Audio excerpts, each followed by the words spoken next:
95% অর্থ সম্পদ যে গুটি কয়েক ব্যক্তির কাছে বন্দী হয়ে গিয়েছে 5% মানুষের কাছে, সেটার থেকে আমরা বাংলাদেশকে মুক্ত করে যাতে সম্পদের একটা সুষ্ঠু একটা বন্টন হয় এবং আমরা ধনী গরিবের মাঝে যাতে পার্থক্যটা কমে আসে, সেই বাংলাদেশ আমরা গড়ার জন্যে দীর্ঘদিন যাবৎ আন্দোলন সংগ্রাম লড়াই করেছি।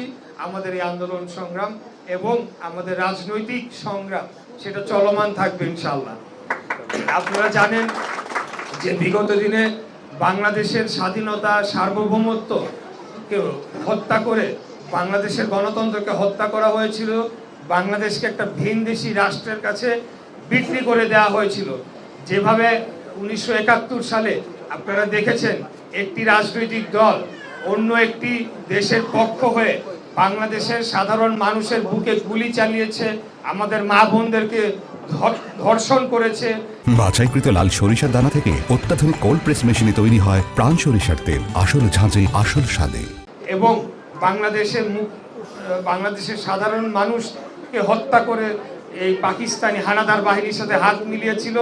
একইভাবে বিগত 17 বছর আমরা দেখেছি আরেকটি রাজনৈতিক দল তারা বাংলাদেশকে পার্শ্ববর্তী আমাদের প্রতিবেশী রাষ্ট্রের কাছে বিক্রি করে দিয়েছিল। বাংলাদেশ যে একটা স্বাধীন রাষ্ট্র ছিল সেই রাষ্ট্র আমরা দেখি নাই, আমরা একটা দাস রাষ্ট্রে পরিণত হয়ে গিয়েছিলাম। তো যাই হোক, বিগত 17 বছরের আন্দোলন সংগ্রামের পর আজকে এখানে শহীদ পরিবাররা উপস্থিত আছেন, আহতরা উপস্থিত আছেন। আপনাদের পরিবার যারা শহীদ হয়েছে তাদের রক্তের উপরে দাঁড়িয়ে বাংলাদেশ আজকে গণতন্ত্র প্রতিষ্ঠা পেয়েছে, আমরা মন্ত্রী এমপি হতে পেরেছি।